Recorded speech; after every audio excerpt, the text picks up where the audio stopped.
So what you're getting in this course exactly are some habits that you can start integrating into your lifestyle now so that you can start losing weight seamlessly and effortlessly.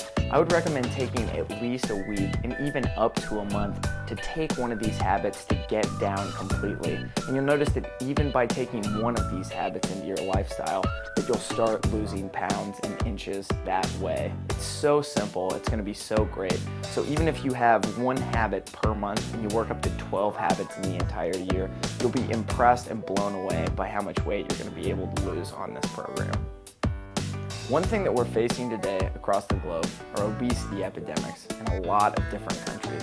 And one way that you and I can help fight that is that if you enjoyed this course and if you're getting a lot out of it right now and you're losing weight, please leave this course a 5-star review. That will help me continue to reach other people around the globe in the United States, Mexico, India, the EU, the UK, all over the planet so that we can help end this obesity pandemic that's been spanning and growing for the last 20, 30, 40 plus years.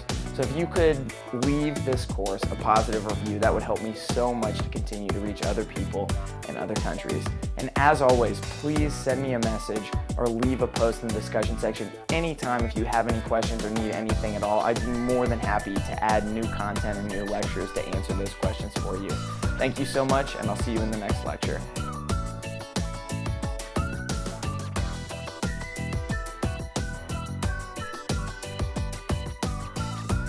Hey everyone, what's going on? Welcome to the 10-Day Real Food Challenge. If you feel like you've gotten off track with your eating plan or eating habits at any point this year, and you've gone back into eating those foods that you've been craving, the sugary stuff, the carbs, whatever it may be that's your vice in food, this will be the perfect thing to get you back on track.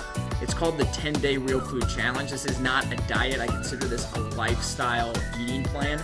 I just want you to do it for 10 days to see how your body feels and functions and looks after the 10 days are over. It's really plain and simple. The things that we're going to be avoiding are sugary foods, wheat or gluten, dairy, so we're going to cut that out of our diet, and also alcohol. I know this one's going to be tough for a lot of you out there. You're thinking, yikes, but it's okay. Just try 10 days without it. You're going to feel wonderful. The things that we will be focusing on eating, which this is where I want you to keep your focus. Don't focus on the things that you're not going to be consuming. Focus on the things that you are going to be consuming. Green vegetables and pretty much any other vegetables. We've got lean meats and proteins, which include eggs and egg whites in there. We've got nuts and seeds, and we've got fruits. The entire list you can download if you click the sign up link attached to this video. I'll send you immediately the food guide for this 10-day food challenge. And along with this, I'll be sending you recipes and other fun facts about what this kind of diet will do for you. Or sorry, I keep saying diet, eating plan will do for you and how you're gonna feel during it. Anyways, welcome to the 10-Day Real Food Challenge, and I can't wait to hear how you feel and look afterwards. See you soon.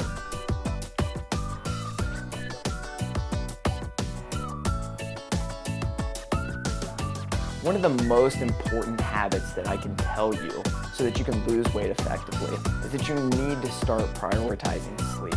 One of the biggest things that I know about my students and clients are that when their lives get busy, the first thing they forego is also the first thing they need, and that's sleep. So whatever you need to do to get yourself in bed early, whether you need to set alarms for yourself on your phone to remind you to get into bed, or if you have an evening ritual that reminds you, okay, this is what I'm doing to wind down so that I can shut my brain down and go to bed early, make that a priority in your life. And you know yourself best. Identify how much sleep you need to function at an optimum level for work, family, home, whatever challenges you may be facing the next day, and focus on getting that amount of sleep every night for yourself. One thing that sleep does for your body is it balances out your hormones. We have these hormones in our body called ghrelin and leptin, and ghrelin regulates how hungry we are and the feeling of hunger, and leptin governs our satiety, so it'll tell us when we're full and how full we are. Now, when we don't get enough sleep, those hormones can't function. So we'll be overly hungry, and then we won't know when we're full, and we tend to overeat that way. So that's horrible for weight loss. So prioritize sleep that way so that you can balance out your hormones. Also, get into bed a little earlier, because when you get into bed early, you'll prevent yourself from night grazing. That's something that I found that a lot of my clients over the years fall into the habit of after they get off of work. They won't eat breakfast. They might graze a little bit at lunch, and then they'll get home and they'll eat for hours before they go to bed and consume thousands of calories, at least hundreds, that they don't need, which is why they will have trouble losing weight and keeping it off for good. So prioritize sleep in your life. That's going to help you balance your hormones. It's going to keep you away from night grazing. It's going to make you feel a lot better and make a lot better decisions during your day too, especially when it comes to eating healthy. One thing that I know for a fact is 90% of us or more don't drink enough water during the day. We commonly confuse hunger for thirst and thirst for hunger. There's similar feelings in our stomach, so a lot of people will tend to overeat when they're actually underhydrated. A good way to make sure that this doesn't happen is to drink at least 80 ounces of water a day and work up to drinking a gallon of water. That might sound excessive, but because the majority of your body is already made up of water, we need that to survive and to be able to function and exist properly. One thing also I would recommend, if before a meal you feel like you're starving or you're really hungry, have at least a 20-ounce glass of water 20 or 30 minutes before that meal. That'll make sure that you're full and you're satisfied. You can address whether you were either thirsty or hungry before going into the meal. So make sure that you're hydrated. I would recommend carrying around a bottle of water with you all times, or if you have a regular glass or mug that you take with you everywhere that you can keep filling up at a water fountain or hydration station or faucet or wherever it may be. Make sure you stay hydrated and drink plenty of water. I know a lot of you out there probably aren't breakfast eaters, and I want to encourage you to become breakfast eaters. Even if you can't eat or have trouble eating solid food in the mornings, I would recommend buying a simple whey protein supplement so that you can be satisfied at breakfast and carry that with you into your work day, your day at home, or whatever challenges you may be facing that day. I want you to make a personal goal for yourself of having 30 grams of protein within 30 minutes of waking. In tests, this has been shown to help people lower their body fat significantly and drop body weight. People who didn't make any other changes in their diet other than eating a protein-rich breakfast, some of them had lost 10 to 20 pounds in the first month that they had made these changes. So make sure that you eat a rich in protein breakfast so that you can help yourself make it through the day satisfied. And if you're not going to eat until lunch, or if you're not going to eat until dinner, this will also help start your metabolism for the day, and will also lead to making better eating decisions later in the day as well. So find something that works for you for breakfast and stick to it. One way that people tack on a ton of sugar and calories in their diets is by drinking their calories. I have had friends and clients before who tell me they drink a 6-pack can of sodas every day. That's upwards of 300 plus grams of sugar just on its own, not counting the calories, which is about 1,000 plus, I think, for a 12 or 16 ounce can of soda. So if you can cut those out of your diet or even trim back a little bit, that would be fantastic. I don't typically recommend that my students and clients drink diet sodas or light options. I try to completely get them away from that. But if you need a transition period or a transition drink, go ahead and drink light sodas, diet sodas. If you're on energy drinks, if you can drink the no-calorie options or the lower sugar options of those, that would be great too. If you use cream and sugar in your coffee, see if you can use natural methods to use cream and use sugar in there. I'd recommend going unsweetened almond milk or unsweetened coconut milk for those. Even go sweetened, that's fine because there's a lot less preservatives and junk in there that's going to mess up your system by using those alternatives. And use real sugar if you're having to use sugar in your coffee. If you can slowly move away from that too, throw in some cinnamon. Cinnamon's a great sweetener and it's really good for you. Just 1/3 of a teaspoon even can completely change that cup of coffee. So make sure that you're not drinking your calories. Switch to those diet options, switch to those low calorie or light options, and that will greatly help you lose weight. So one of the hardest things that you can do to make sure that you lose weight is manage your stress. And I know that you're going to think I'm crazy when I say this, But when you get stressed out, your body produces cortisol. And to break down the science into simplicity a little bit, when you produce cortisol, your body has trouble losing weight and losing body fat. So if you can find different activities of relaxation so that you can manage your stress, you're gonna find out that you can lose weight a lot more effectively. And you'll probably even find that you're getting a little more tone too as you work on your stress management. I would recommend simple activities for staying de-stressed. Listening to music and just laying down and closing your eyes. Taking a nap would be great, even if it's just 10 or 20 minutes. Taking a walk for 10 or 15 minutes to clear your head. If you want to get a little more advanced with that and do something like have your own yoga routine that you go through at home, or even take some time to stress and just relax your muscles, myofascial release and using a foam roller is another great option. Sitting down and reading a book. Find something relaxing for you that works. And all you have to do is take 10 minutes in your day. That's not much. And if you don't have 10 minutes, you don't have a life at this point. Everybody has 10 minutes. Even if you're just sitting at your desk on your lunch break and you just want to roll back in your chair and close your eyes and take some deep breaths for a second, you're going to feel a lot better. You're going to help manage your stress, and it'll really help you put things into perspective. So if you really want to lose weight, learn how to manage your stress and find an activity that works for you.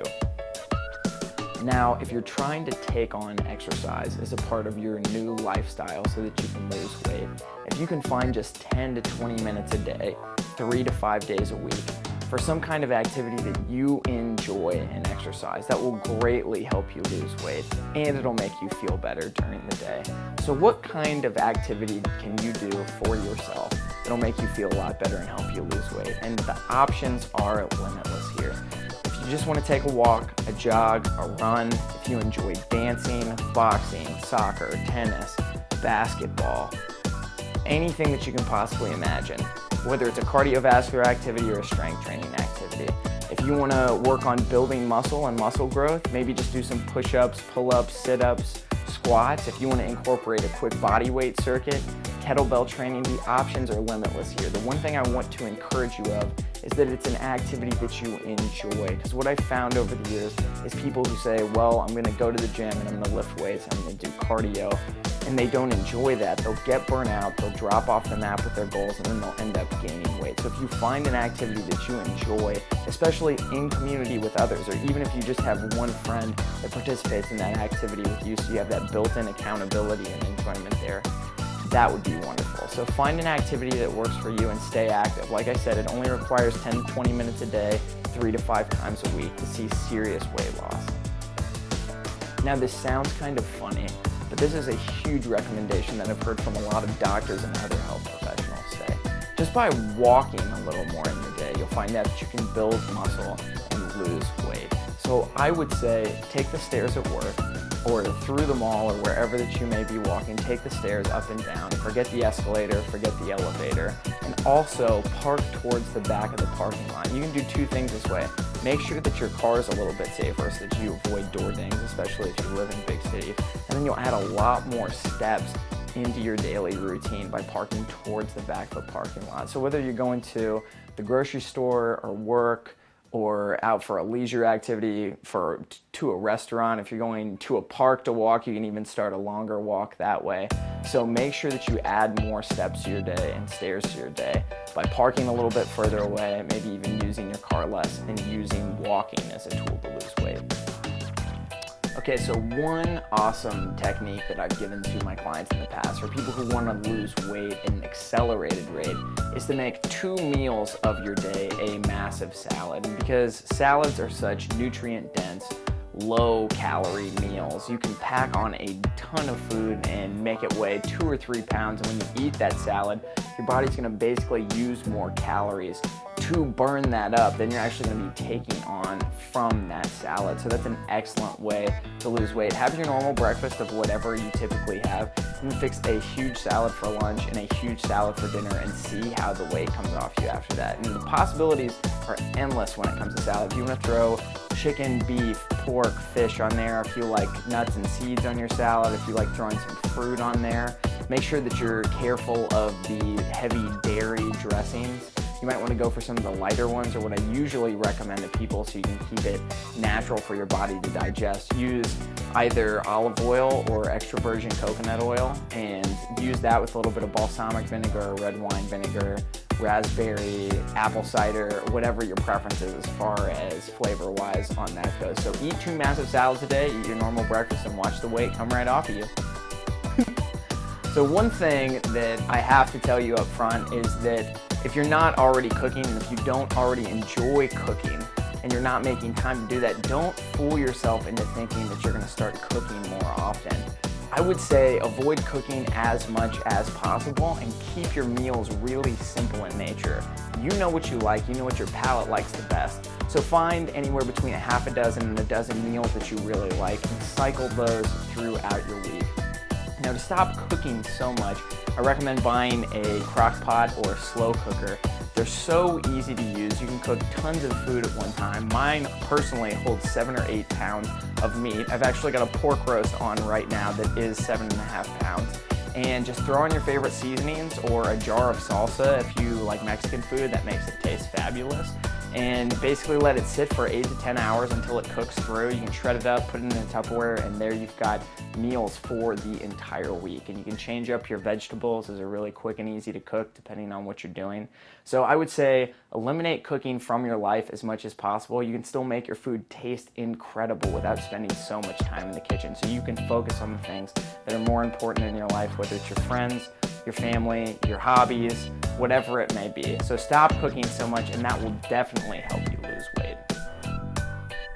One of the best tools that I can give you is to counteract your sweet tooth. I'm well aware that having a sweet tooth is one of the most detrimental things that you can have that will keep you from losing weight. So what do we want to do to substitute that sweet tooth? What do we want to do to counterbalance that? We just want to bring some more fruit into the picture. The more whole foods, the more real food that you can be eating on this diet, the more productive and efficiently you'll be able to lose weight. So when you feel like you're having a sweet tooth, grab one of your favorite pieces of fruit, whether it be apples, oranges, bananas, peaches, pears, nectarines.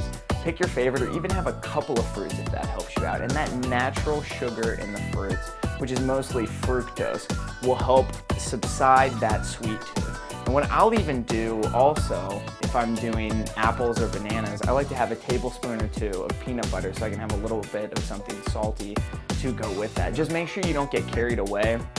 I'd say avoid, if you're going to do the peanut butter trick, I guess as I could call it, not to leave the jar of peanut butter open while you're snacking on a piece of fruit, because you can easily go through 4 or 5 tablespoons of peanut butter. And peanut butter is great for you, but it's also very calorie dense. So when you feel your sweet tooth creeping up on you, and I assume that most of yours are going to be at night for my night grazers out there, make sure that you have your pantry or your refrigerator stocked with fruit, and just grab a piece of fruit anytime that you have a sweet craving. One of the other more fun recommendations that I can make for you that will also keep you away from boredom eating and mindless snacking is to play more. And I know that sounds really funny on its face, but playing is something that we don't do enough, especially after we get out of high school, get out of college, get into a job. If you're in your 40s and your 50s, you should still be playing. You should be outdoors enjoying yourself in some way, or even if you're indoors enjoying something. And that could be playing a board game to keep your mind off of something with your family or friends, or if it's something that's active, that's even better. Go outside and throw a baseball, kick a soccer ball, shoot some hoops with the basketball, throw a frisbee around, whatever it is that can keep you active and playing. It's not only going to keep you away from eating out of boredom and eating while you're idle, but it's also going to burn calories. It's going to bring a new level of enjoyment to your life. If you're outside, you're going to be soaking in all of that sunlight and vitamin D, so that's going to make you feel better and improve your hormone function, which is great for burning calories and burning fat. So if you can find an activity that you enjoy, whether it's active or maybe it's just to get your mind off of eating and break you out of that routine of eating so often, and those will be guaranteed to help you lose weight. So this habit here is something that may be a little more difficult to integrate in your lifestyle, but honestly is probably going to be one of the most effective habits that you can take on to help you lose weight. So what do I mean when I say eating real food? What is eating real food, and how is that going to help you lose weight? Eating real food is fairly simple. It's just eating lean proteins like pork, fish, chicken, beef, anything that you can think of that would be a lean meat. Beans, lentils, those are great, they're really filling. Vegetables, especially green cruciferous vegetables, and then fruits. So if you can stick to food items that have one ingredient to them. So what do I mean one ingredient versus multiple ingredients? Well, it's fairly simple, because if you look at a package, most things have preservatives, they have things that are difficult to pronounce on them. And I'm not talking about a trail mix, because you can probably identify all the separate components of that trail mix. I'm talking about eating a donut or a pastry or a bag of chips and all the different ingredients that have in there. And those tend to mess with your metabolism and help you tack on weight and help you gain body fat, and that's what you don't want. So if you can simply focus on eating real food, clean proteins, healthy fats like olive oil, coconut oil, avocado, green vegetables, fruits, you're gonna be well on your way towards losing weight, one of the most effective ways that you can. So if you're eating really clean and really diligently 6 days a week, I recommend that you incorporate either a splurge meal or cheat meal or a splurge day into your diet. And I recommend that for several different reasons. First and foremost, science-wise, there's a metabolic overdrive effect, as I like to call it, when you incorporate a day or a meal that's overloaded in calories. So if you're eating, a time and a half or 2 times your normal calories that you would on your other 6 days of the week, you can actually push your metabolism to burn more calories for up to 5 or 6 days after your splurge day, which is really awesome, because one thing you'll see that as you lose weight, your natural resting metabolism is going to begin to lower itself. And that sounds really bad on the face of it, but if you think about it, when you have less weight on your frame and less weight on your body, your body doesn't need to burn as many calories to maintain that lower level of weight that you've come to. So if you were formerly 250 pounds, and let's say that your former resting metabolism was 2,500 calories a day, if we use the rule of 10, and you lose 20 pounds and come down to 230, you'll probably only need about 2,300 to be able to maintain that new lower weight that you've come to. But by incorporating that cheat meal or splurge day into your schedule, you can push your metabolism back into overdrive for the majority of the following week. I would say make sure to eat, I can't stress enough, make sure to eat as clean as possible during those 6 other days of the week. Because if you're eating crappy 6 days a week and then you have a day where you just happen to overload yourself, you are not going to lose weight that way. So focus on rewarding yourself on that cheat day. It'll push your metabolism into overdrive for days afterward, and that splurge meal or that cheat day in itself will help you continue to lose weight and break through your plateaus. I just wanted to say thank you so much and congratulations for finishing this course. I am so thankful that you have decided to make the first steps in working toward your weight loss goals. You are so far ahead of everybody else right now who has been sitting on the couch for weeks, months, years, contemplating getting active or contemplating losing weight. And you have made that choice to go from pre-contemplation to now you are actively participating in taking control of your own life and losing weight and potentially changing your life forever with these simple habits that you're going to be integrating into your lifestyle. I just wanted to say, if you ever need anything at all, this course will be open to your discussion. Please post in the discussion section of this course, or if you don't feel like putting something out in the open, send me a personal message. Ask me any questions that you have. If you have any suggestions for things that you would like to be added to better explain something within this course or that can help you lose weight more effectively, don't hesitate to ask me. I'm always more than happy to help. I myself was almost 50 pounds overweight before health and fitness completely changed my life, and I want to do anything in my power that I can to help you so that it can change yours too. So again, thank you so much and congratulations for finishing this course. Keep your eyes open for updates on it, and please reach out to me if you need anything at all. Thank you.